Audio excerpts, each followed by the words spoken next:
we repeat that anti-rape song.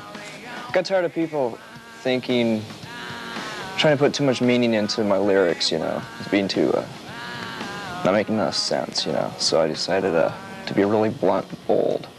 So, and I just thought it's kind of a funny, just reward for a person who rapes, like a guy who rapes a woman, violates her, and then he goes into jail and gets raped, you know. I think it's kind of a justice. To produce In Utero, the follow-up to the ultra-commercial Nevermind album, Nirvana had hired Chicago noise rock specialist Steve Albini, not a name to stir joy in the heart of the average mainstream record executive. But the band was determined to work with him. The first song that we recorded, we listened back to it and said, okay, yeah, that's his sound. That's what we wanted, you know.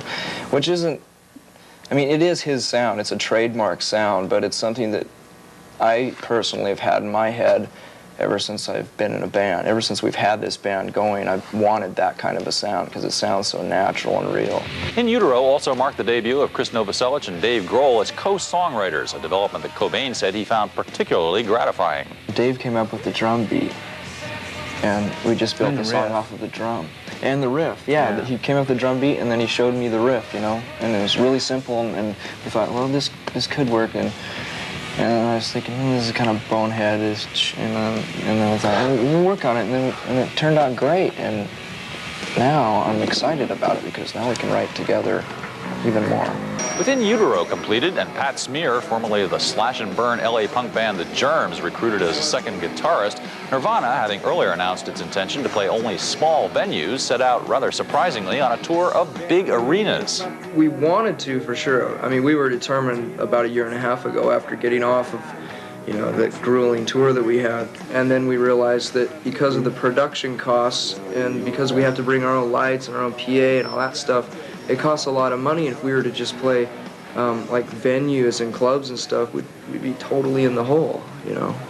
We're not nearly as rich as everyone thinks we are. So Nirvana made its peace with big concert halls, learned to love them, in fact.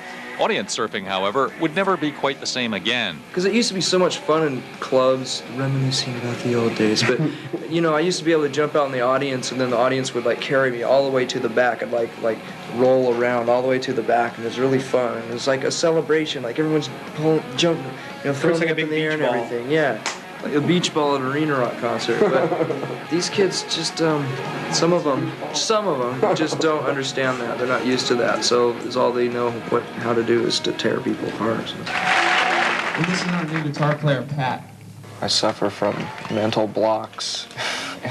I have short-term memory loss. Well, the band started in 1987 in a small coastal town in Aberdeen, Washington. I'd been playing guitar for about 3 years before I started a band. I couldn't find anyone in my hometown to play with until I met Krist. Dale Crover, the drummer for the... That was great! Kim, you were amazing! Kevin Costner! You were Kevin Costner, hey, it's Kim, Steve, Thurston, hey, it was great. You know, it's a fabulous show tonight. You guys were really neat.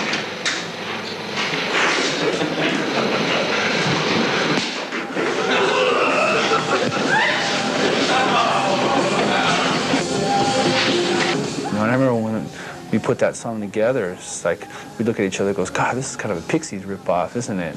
Like we thought there's bigger hits on that record.